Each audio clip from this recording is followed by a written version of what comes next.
आपल्याला 100 mm पाऊस जरी झाला तरी निवांत दुसऱ्या दिवशी माल आपण खुडू शकतो. No air crack.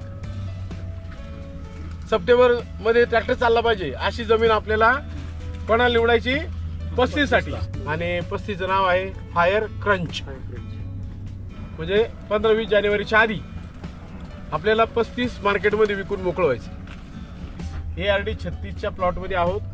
त्याचं म्हणजे खरं नाव आहे चेरी क्रश नाही का. आणि 36ला काय आठ नाही, हलकी जमीन पण चालती. अगदी काळी भोर जिथं ट्रॅक्टर चालतच नाही अशी या आमच्यासारखी अशी जमीन किंवा याच्यापेक्षाही दणकट जमीन आपण निवडू शकतो. 2 नोव्हेंबरला हा कलर आहे.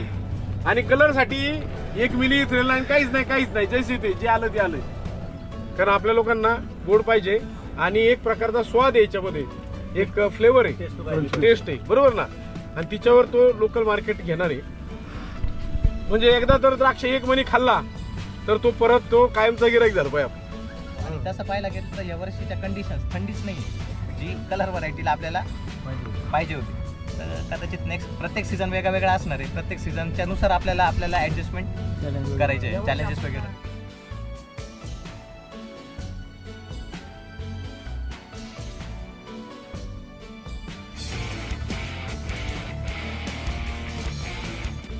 तर सर्वप्रथम सर्वांचं अगदी मनापासून स्वागत.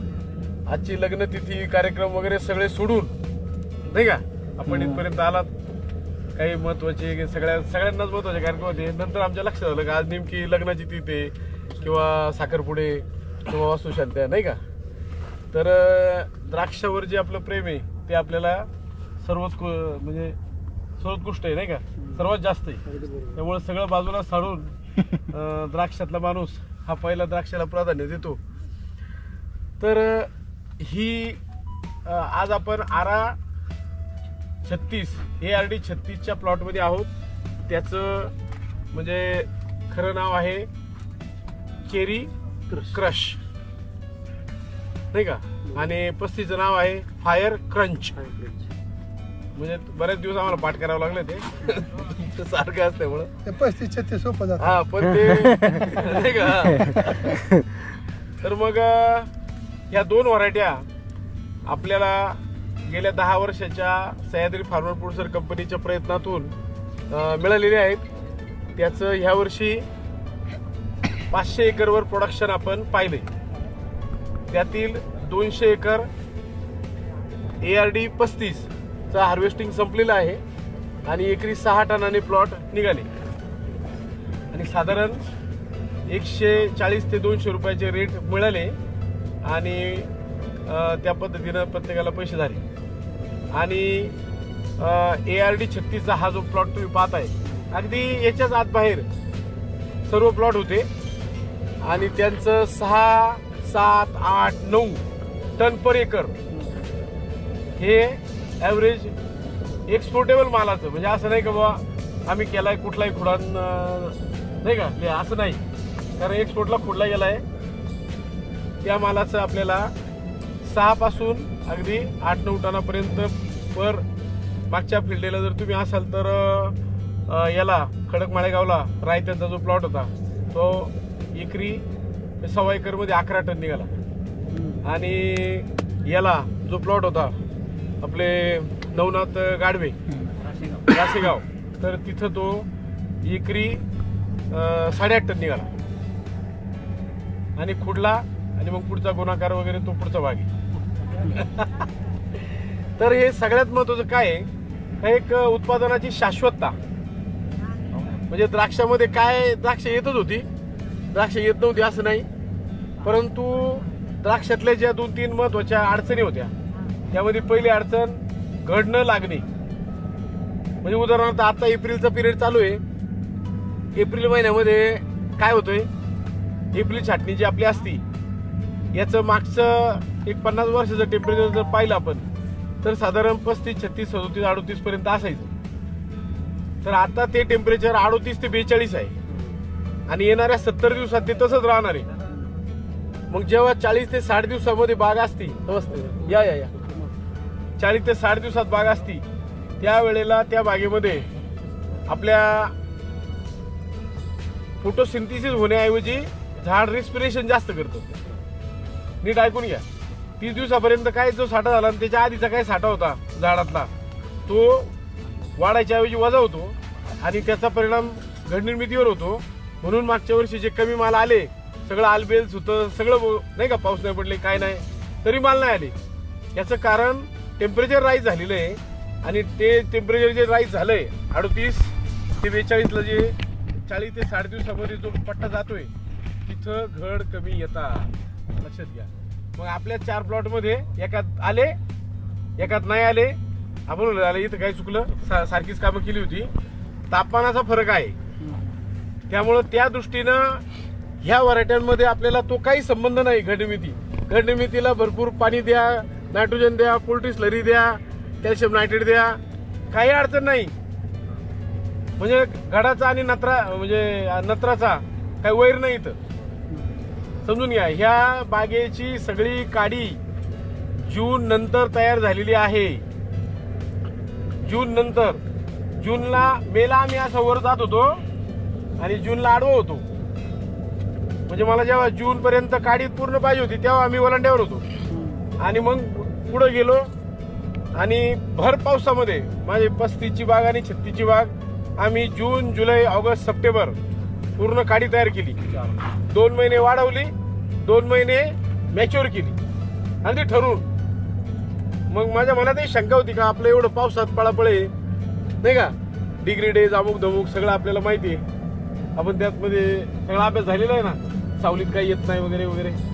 पण बघा एवढा माल आहे आणि एवढाच आम्ही काढून टाकलाय. याच्यापेक्षा जास्त.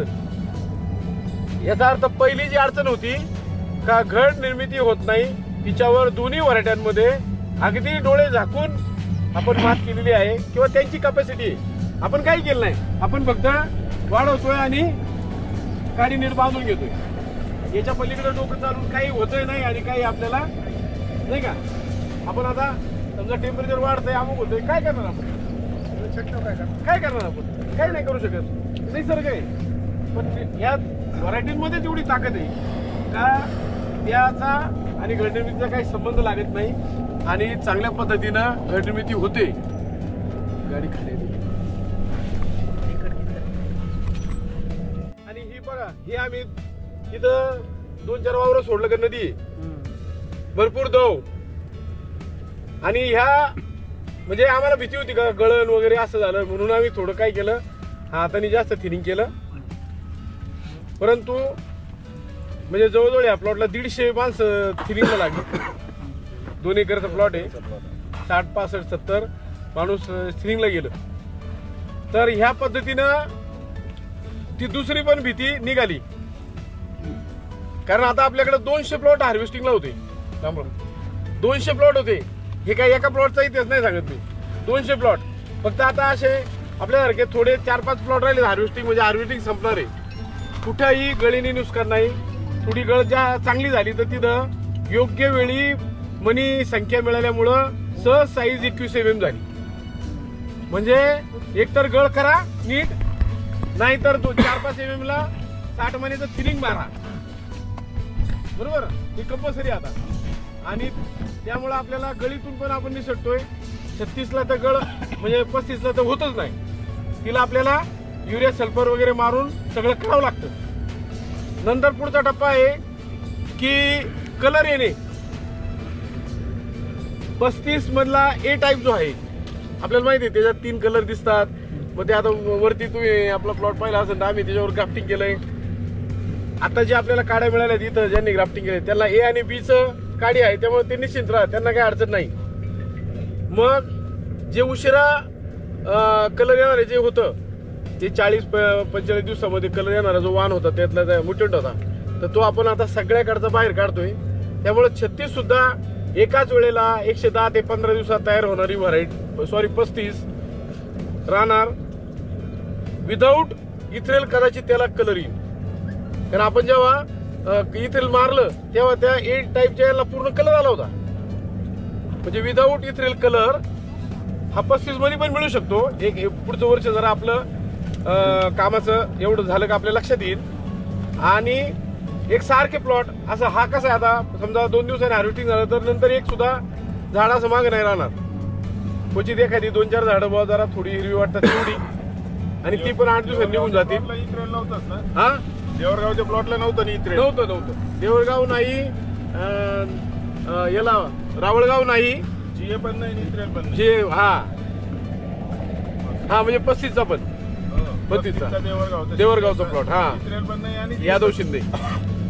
म्हणजे जे काही हे बघा आता 2-3 वाहन आले ते काढतोय बाहेर आपण, त्रास होतोय सगळ्यांना होतोय, मी धरून सगळ्यांना नाही.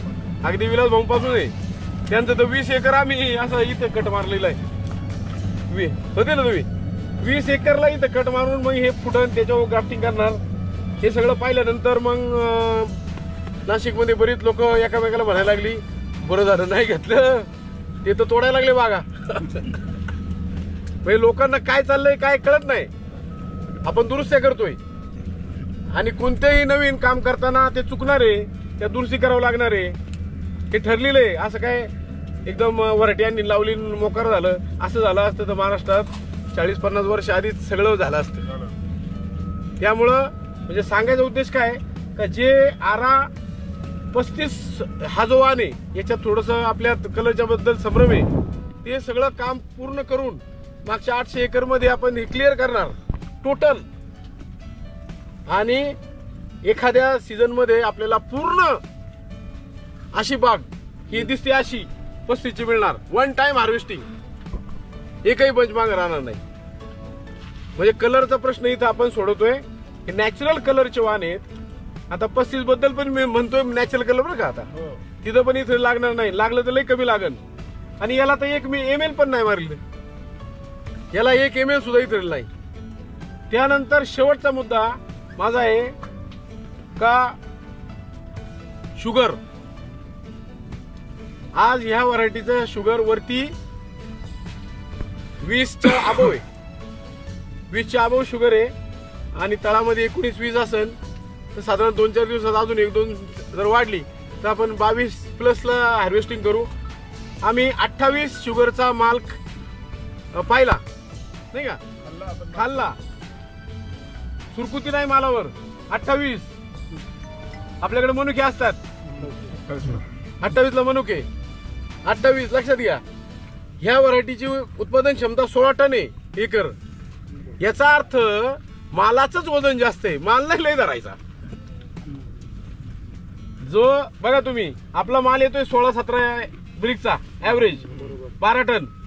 आता समजा तोच तुम्ही 22 mm, 24 mm तो वजन म्हणजे आपण ब्रिकचा विचार करू तर तोच 20-22 mm चा माल जर कधी 25 ब्रिकचा असेल तर त्याच्यात तेवढं वजन वाढणार आहे. 1 brix is equal to 700 kilo per acre असा रेशो आहे. 1 ब्रिक्सनी जर बाग तुमची पुढे गेली तर एका एकराला 700 किलो मिनिमम वेट गेन होतं. म्हणून आपण कायम म्हणत असतो साखरी उद्या म्हणजे वजन बसल. तर ह्या 4 गोष्टी. आणि शेवटचा मुद्दा म्हणजे आपला जो ग्राहक आहे त्याला गोड पाहिजे म्हणून आपण फ्लेम खातो, म्हणून काळी खातो. मग ते गोड मिळण्यासाठी आपल्याकडं सुपर स्वीट ही व्हरायटी. आणि आता आपण पॉलिसी लेवलला, मार्केटिंगला, ब्रँड लेवलला, लोकलला विकताना 24 ब्रिकचीच विकायची, मिनिमम 24. आता हे आपण एक्सपोर्टला फुटणार आहे 20-22 निघून जाईल, पण एक्सपोर्ट लोकलला 24 अबोव चालायचं, 24 to 27, 28. म्हणजे एकदा तर द्राक्ष 1 महिने खाल्ला तर तो परत तो कायमचा गिराईक झाला पाहिजे. कारण आपल्या लोकांना गोड पाहिजे आणि एक प्रकारचा स्वाद आहे याच्यामध्ये, एक फ्लेवर आहे, टेस्ट आहे, बरोबर ना. आणि तिच्यावर तो लोकल मार्केट घेणार आहे. आता पुढचं सगळ्यात महत्वाचं की रेन रेजिस्टन्स. पाऊस ही 100 mm पर्यंत सहन करते. म्हणजे एका वेळेला 100 mm पाऊस जरी झाला तरी निवांत दुसऱ्या दिवशी माल आपण खुडू शकतो, नो एअर क्रॅक. लक्षात घ्या. आरा 35 सुद्धा 100 mm पाऊस झाल्यानंतर खुडलेली आहे आपण, नो एअर क्रॅक, काय अडचण नाही. जो आरा 35 मध्ये तोंडाला फाटण्याचा विषय होता तो साईज आणि शेपचा होता. ह्या वर्षी आपण काय केलं, शेप बदलला, 8 mm पर्यंत जीए दिला नाही, ते गोल झालं. गोल झाल्यावर तो प्रश्न सुटला. कारण मागच्या वर्षी जे प्लॉट चुकून ज्यांच्याकडून नाही का इथं जे दिलाच गेला नव्हता 7-8 mm पर्यंत 6 mm पर्यंत ते गोल होते प्लॉट आणि त्याच्यात क्रॅकिंगच नव्हतं. त्यामुळे या 4-5 जे प्रमुख ॲडव्हान्टेज आहे व्हरायटीचे ते आपल्याला इथं सापडलेले आहेत. त्यामुळे एक प्रकारची शाश्वतता आली. लक्षात घ्या, शाश्वतता महत्वाची. प्लॉट द्यायला आला आणि पाऊस सुरू झाला का मग तो बिचारा द्राक्ष बागायचं काय होते ते मी स्वतः अनुभवलंय. कोणाच्याही पाया पडून बाबा काही करून 2 दिवसात मी तशी आपली काही परिस्थिती नाही. आपल्या व्हरायट्या दम धरणारे आहे. 2 पाऊस झाले तरी टेन्शन नाही घ्यायचं. त्यामुळं आपण एकदम आधी अगोदरचं मार्केट म्हणजे ज्याच्यामध्ये आपण साधारण डिसेंबर जानेवारी म्हणजे 15-20 जानेवारीच्या आधी आपल्याला 35 मार्केटमध्ये विकून मोकळं व्हायचं. त्यामुळं 35 लावणारा इथं जे काही आता लावणारे भरपूर लोक आहेत त्यांनी जमिनीची निवड करताना फक्त एवढं पाहायचंय का जमीन ट्रॅक्टर चालायला अशी निवडायची. सप्टेंबर मध्ये ट्रॅक्टर चालला पाहिजे अशी जमीन आपल्याला कोणाला निवडायची 35 साठी. आणि 36ला काय अट नाही, हलकी जमीन पण चालती.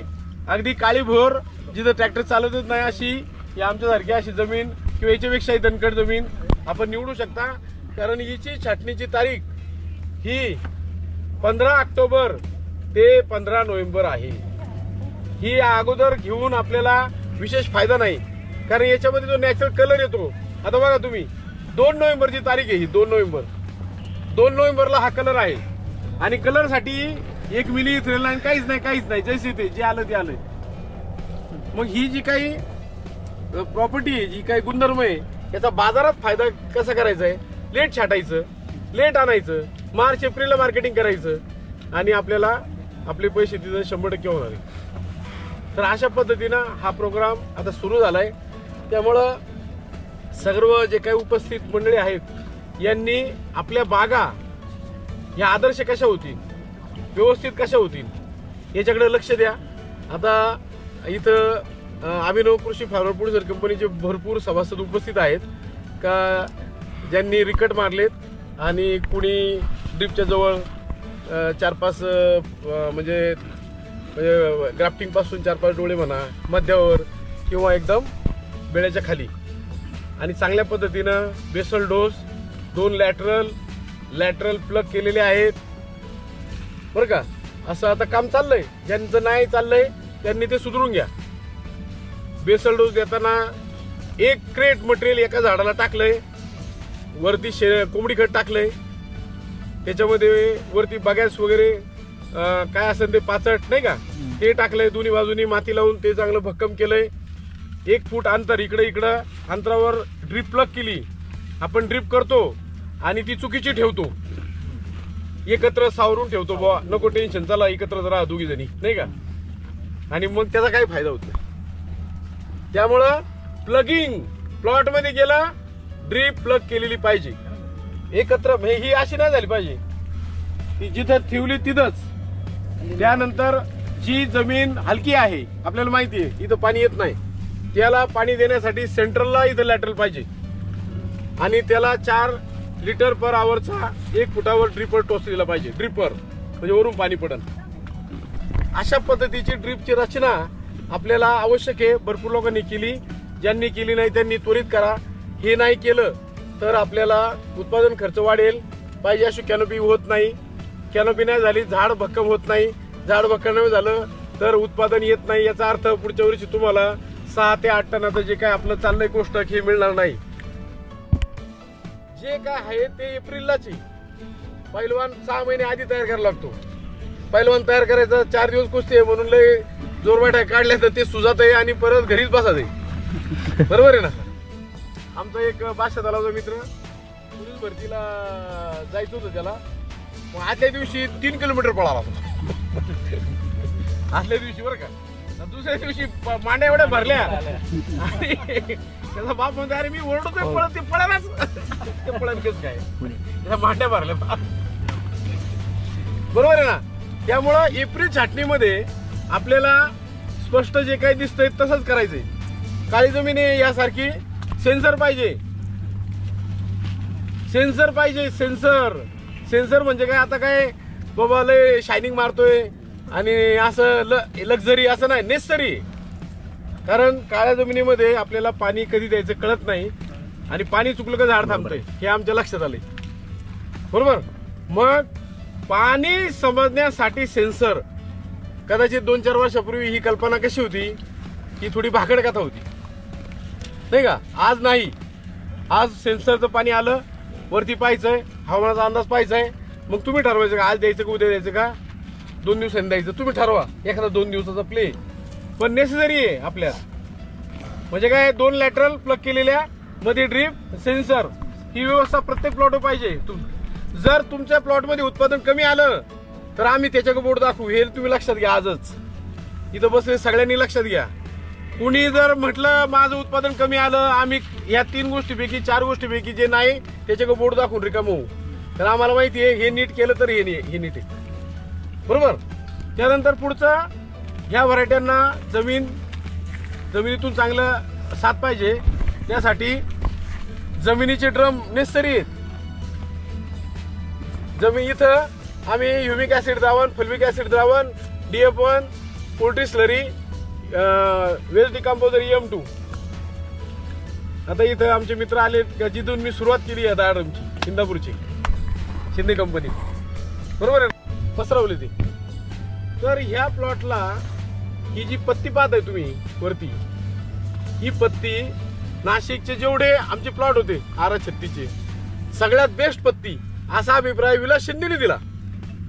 5 दिवसापूर्वी इथं होते आणि म्हटले पुढच्या वर्षी काही करा, अशी पानं मला सगळीकडे दिसली पाहिजे. सह्याद्रीच्या प्लॉट मध्ये अशी पानं दिसली पाहिजे. तुम्ही काय तुम्हाला करायचं ते करा. का तर ही जर पानं असतील तर अन्न तयार होईल, अन्न तयार झालं तर घड फुगन, तर वजन येईल, तर साखर येईल, तर कलर येईल. खराब पाण्यात होतं का, होतंय खराब पाण्यात. त्यामुळं फवारणीसाठीचे ड्रम महत्वाचे आहेत. त्याच्यामध्ये फल्विक ऍसिड, एखादा अर्क, त्याच्यात व्हिटाफ्लोरा कंटिन्यू चाललं पाहिजे. काही खर्च नाही विशेष. मी सांगतो, ज्यांनी आता आपली टीम येणार आहे अग्रोनॉमिस्ट, त्यांच्याबरोबर चर्चा करा तुम्ही. ज्यांनी केलं काय बरोबर आहे ना. पान कसं आहे आता लक्षात घ्या, पान पहा, कारण त्या पानामुळे घडे, पानामुळे घडे ना. त्यामुळं ही पत्ती 10 ड्रम थेरीच्या अर्कामुळे आलेली आहे. आता ते लई स्वस्त आहे, फुकट आहे वगैरे, त्यामुळे तुम्ही ते करत नाही हे मला माहिती. पण ह्या व्हरायट्यांना त्याची गरज आहे. कशी गरज आहे ते सांगतो. पहिल्या जमिनीच्या ड्रम मुळे तुमची जमीन ओके होती, समृद्ध होती, खालून मुळी चांगली चालती, झाड वाढतं. दुसरं, ह्या व्हरायट्यांना झोल ग्रुप चालत नाही. झोल ग्रुप EC औषधं चालत नाही, कीटकनाशक. म्हणजे भुरीमध्ये झोल ग्रुप उडवायचा आहे तुम्हाला, म्हणजे स्कोर असेल, कॉन्टाप असेल, टोपाज असेल, ते नाही मारता येत. त्याच्यानंतर वरती जर त्या कीटकनाशकामध्ये नाही का EC जिथं आहे ते जास्त मारलं तर त्रास होतो. मग तुम्ही म्हणा मग मारायचं काय. तर जर तुम्ही अर्कांचा वापर करत राहिले रेग्युलर, तर जे काही 2-4 स्प्रे आपल्या शेड्यूल मध्ये आहेत तेवढ्यात काम होतंय. बरोबर आहे ना, तेवढ्यात काम होतं. आणि प्लस तुम्हाला बक्षीस म्हणून ही कॅनोपी मिळाली नाही का. कॅनोपी कशी मिळाली, बक्षीस म्हणून. चला, हे तुम्ही ग्रीन कॅनोपी, काही दुसरं राज नाही याच्यात. प्रत्येक स्प्रे मध्ये फल्विक ऍसिड अधिक अर्क अधिक एखादं खत, ही कॅनोपी मिळती. आणि अगदी शेवटपर्यंत फवारे द्या, अगदी पार 100-110 दिवसापर्यंत फवारे द्या. फवारे देताना एवढी काळजी घ्या का फाईन स्प्रे नाही का, जास्तीत जास्त पानावर फोकस करा का, जेणेकरून फाईन स्प्रे द्या, म्हणजे ओघळणार नाही, क्लस्टर डेव्हलप होतोय चांगलं, काही अडचण नाही.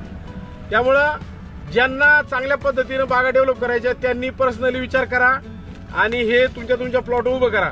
आमचा ॲग्रोनॉमिस्ट येणार, सांगणार हे तू कर, पण कसं असतं आपल्याला त्याचं महत्व नाही आणि आपण त्याला जाऊ द्या, आपण जास्त महागाची खतं आणू, पण त्यांनी काय होणार नाही.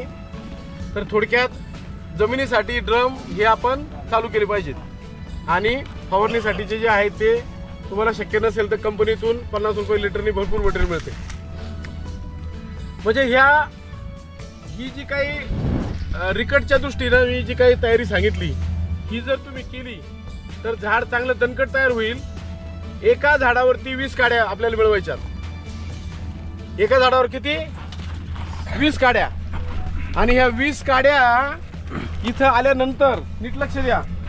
पहिली गोष्ट आपण खालून वरती चाललेलो आहे, खोड वर चाललंय तर हे खोड 2 पानं 1 पानावर थांबू नका, त्याला बघल 3-4 पानावर गेली तरी चालेल. मग इथपर्यंत आलो आपण, त्या इथपर्यंत आलो. इथं बगल कुठं मारायचे? बगल कुठं? किती पानावर? 3, 4, 5 जशी तुम्हाला जशी येईल तशी. म्हणजे इथं जर चांगली ह्या आमच्याकडून चुका झाल्यात मागच्या सीझनच्या बरं का, या चुका झालेल्या आहेत त्या तुम्ही सुधारून घ्या. तुमचा जर रिकट वर असेल तर काय नाही, पण जर खाली असेल तर वर जातपर्यंत बगला 3-4 पानाच्या ठेवा. त्या फुटतात, त्याचे जरा शेंडे मारावे लागतात, हरकत नाही. नंतर ओलांड्याला लागल्यानंतर राईट लेफ्ट करा तुम्ही. तारेपासून साधारणपणे 6 इंच खाली शेंडा मारा आणि तारेच्या वर शेंडा निघाला पाहिजे. तारेच्या वर शेंडा निघल्यानंतर खाली जेव्हा 6 इंच मारता तेव्हा शेंडा दणकट म्हणजे निघतो. एक सारख्या 2 काड्या निघतात आणि जर कमकुवत निघाल्या तरी काडी जाड एक काडी पातळ होते.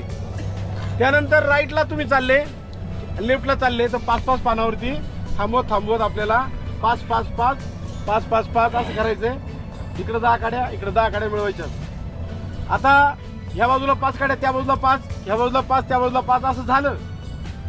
आता पुढचा टप्पा आहे 10 पानापर्यंत सरळ यायचं 10 पानापर्यंत आणि 10 नंतर शेंडा मारून त्याची परत 2 पानगडं 5-5 पानाची करून घ्या. अशा पद्धतीनं मागची 10 पानं आणि पुढची 20 पानं किंवा अजून 5 पानावर परत एखादे शेंडा मारून परत. झांबरे मामा पद्धत माहिती का? गेलेत का झांबरे मामांच्या शेतात? हा, तर ती पद्धत करून पूर्ण पॅक करायचे. जेवढी पानं कराल इथं तेवढं तुमचं खोड दणकट होईल, तेवढ्या काड्या दणकट होतील आणि तेवढं तुमचं पुढच्या वर्षीचं उत्पादन चांगलं राहील. एकही झाड कमकुवत राहणार नाही. लक्षात आलं का? तर ही आत्ताची जी काही आपली रिकटची जी प्रोसिजर आहे त्या संदर्भात मी थोडीशी मध्येच माहिती दिली. आता परत एकदा आपण ह्या प्लॉटवर येऊ. आता मला वाटते सफिशियंट आमची टीम पण आलेली आहे, सफिशियंट नाही का मंडळी आली. मी आता वागायला सुरुवात करायला हरकत नाही. गवळण मोठीच आहे जरा. तिथून मोटरसायकलवर आला. हा ना आता मोटरसायकल चालतंय. तर मित्रांनो हा प्लॉट आहे ना, याच्यामध्ये रूस्टॉक एप्रिल 2023 ला लावला. त्याच्यानंतर ग्राफ्टिंग 15 सप्टेंबर 2023 ला केलं. रिकट 15 मार्च 2024 ला केलंय. याच्यामध्ये एक मुद्दा मला आपल्या सर्वांसाठी सांगायचा आहे. तर रिकट केल्यानंतर आम्ही इथं साधारणपणे जूनला आडवे ओलांडा आडवा करणे ह्या स्टेजला होतो काही कारणास्तव.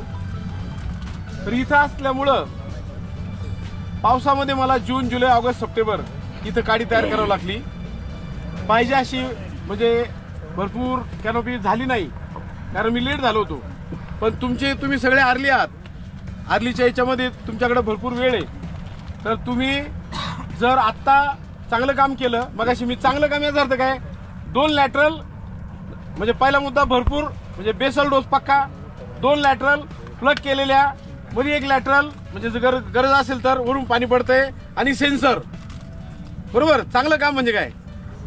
आमच्याकडे एक जोक झाला होता. आमचे पुंड म्हणून एक सभासद आहेत गोळेगावचे, त्यांना दुसरे आमचे मचिंद्र शेटके म्हणायचे काळजी घ्या, पाऊस बिऊस येतोय, काळजी घ्या. मी एक दिवस त्याला म्हणले काळजी घ्या म्हणजे काय, झाडाला मिठी मारू का आता? झाडाला मिठी मारून बसू का रातभर? माहिती आहे सेन्सर ही एवढं पाहिजे. आणि हे त्याच्याबरोबर पोल्ट्री स्लरी जर तुम्ही 25 किलो पोल्ट्री खत ड्रीपमध्ये म्हणजे आपल्या 200 लिटरच्या ड्रम मध्ये काय करायचंय, भिजत घालायचंय कपड्यामध्ये बांधून त्याचं गठुडं आणि 2 दिवसानंतर द्यायचंय. 200 लिटर पर एकर प्रत्येक पाण्याला सगळ्या काड्या होसपर्यंत. कॅल्शियम नायट्रेट, अमोनियम सल्फेट वगैरे वगैरे पेक्षाही स्ट्रोक जास्त आहे त्याचा. कोंबडी गट तुम्ही टाकले, परत हे पण करा आणि फुल कॅनॉपी करून घ्या, फुल कॅनॉपी, बरोबर. आणि अशी म्हणजे जी जमली नाही मला, माझा मुद्दा काय, जी मला जमली नाही ती तुम्ही करून घ्या आणि मग त्या 20 काड्या आणि मग त्याच्यावरती मोजून आपल्याला 18 ते 20 घड जे मोजून ठेवायचे पुढच्या छाटणीत म्हणजे ऑक्टोबरला. ते घेतलेली आम्ही का तर पूर्ण आपल्या जुन्नर तालुक्यामध्ये शेवटच्या छाटण्या कधी असतात, मधुकर देवकर आलेत का, नाही आले, त्यांच्या असतात नोव्हेंबरच्या पहिल्या आठवड्यातल्या. किती तारखेपर्यंत आता तुम्ही गुंजळवाडीकर? 10 नोव्हेंबर पर्यंत. 10 नोव्हेंबरच्या आता एवढं आपल्याला हे नव्हतं थांबायला, परंतु मला वाटतं ह्या व्हरायटीमध्ये तो दम आहे. 15 नोव्हेंबरला छाटून पूर्ण इथे बिगर इथं कलर येणार आहे. कारण आम्हाला शोध कसा लागला का खरड घेताना काही मंडळींना तिथून बाहेर घड आली. ही टायका स्टोरी. मग घड आल्यानंतर आम्ही गेलो आपलं फील्ड याच्यासाठी, म्हणजे असं फिरत होतो नाही का, काय त्यांचं नाव काठेवाले बाबा आलं नाही का, मग जून जुलै काहीतरी असं नाही का ना, आणि मस्तपैकी पाहत होतो असा कलर तेव्हाच आलेला आणि तेव्हा सगळा उन्हाळा होता. खरड म्हणजे कधी 15 मार्च, बरोबर. त्यामुळं कलर येण्यासाठी कुठल्याही पद्धतीच्या इथलची गरज नाही.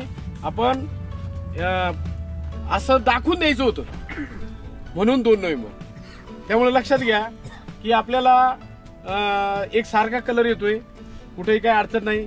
किरकोळ काही झाडं थोडीशी वीक असतील किंवा कॅनोपी कमी झाली त्याच्यामुळं त्याचं, परंतु असं हिरवं राहिलंय, असं बार हिरवगार कुठलं तरी असं झाड काय आपल्याला हा तर त्याला येतोय कलर. आणि त्याच्या पुढचा मुद्दा काय की गॅप, त्यांचा इशारा होता माझ्या लक्षात आला, हे तिकडे नेलं एवढं जास्त 2 झाडं कव्हर केली. तरी इथं पाहिलं तर 1 झाड किंवा 2 झाडं आम्ही एका झाडाने कव्हर केलेली आहे. कन्सेप्ट असा आहे की जर तुम्ही एप्रिल नाही का दादा, रेडलोपसाठी आपण जास्त प्रिफर करतोय रॅमसे. आता त्यामध्ये सुहास थोरात आमचे मित्र, त्यांनी अगदी धडाडीने काम केलं. कारण असं काम करण्याची जबाबदारी वास्तविक मोठ्या संस्थांची आहे, पण एखाद्या शेतकऱ्याच्या अंगात आल्यावर तो भरपूर काही करून जातो. ते सुहासचं उदाहरण ते, बरोबर आहे ना. सगळ्या बागा त्याच्या रेडलोपच्या रॅमसेवर आहे आणि शेंड्यामध्ये फरक आहे. परवा मी लखन भाऊंना घेऊन गेलो होतो, म्हणजे बँगलोर डॉगरीचा शेंडा आणि रॅमसेचा शेंडा याच्यात फरक आहे. इथं पण आपल्याला काही झाडं आहेत तिथं फरक दिसेल. ओल्सन इथं कुठं आम्ही ट्रायल नाही मारला, पण बँगलोर डॉगरीज आणि पोल्सनचा बोराडे वकिलांचा प्लॉट पांढरलेला आहे. तिथं आपल्याला 1-2 mm नी साईज कमी मिळाली आणि शेंडे सुद्धा 5-5, 6-6 पानं ही बँगलोर डॉगरीज पेक्षा पोल्सनला कमी होती. जनरल विचार करता आपल्याला आज रॅमसे आणि बँगलोर डॉगरीज हा योग्य वाटतंय, तर रॅमसेवर आपल्याला अजून प्रयोग करायची गरज आहे. आणि मग एखाद्या वर्षात आपण एक जनरल रेकमेंडेशन करू शकतो. लगेच घाईघाईने आपण तिकडे जाणे हा पण काय थोडासा उतावळेपणा होऊ शकतो. तर मला वाटतं आता माझ्याकडून काय जे काही मुद्दे राहिले असतील ते कल्पजयनी कव्हर करावे. अरे ये आमची सर्व टीम सह्याद्री ॲग्रोनॉमिस्टची जेवढी ॲग्रोनॉमिस्ट आहे ती तर रेट आता काय 150च्या पुढे. सर्वात महत्वाचा आता यांचा जो प्रश्न होता की अंतर 8-5 का, तर हा कसं होता की सरांचं प्लॅनिंग दुसरं प्लांटेशन होतं. प्लॉट 15 लटके 10 नोव्हेंबरच्या आत नाही का 110 असे बरेचसे घेऊ शकतो. आणि तसं पाहायला गेलं तर या वर्षीच्या कंडिशन्स थंडीच नाहीये जी कलर व्हरायटीला आपल्याला पाहिजे होती. तर कदाचित नेक्स्ट प्रत्येक सीझन वेगळा वेगळा असणार आहे. प्रत्येक सीझनच्या नुसार आपल्याला ऍडजस्टमेंट करायचे आहे, चॅलेंजेस वगैरे.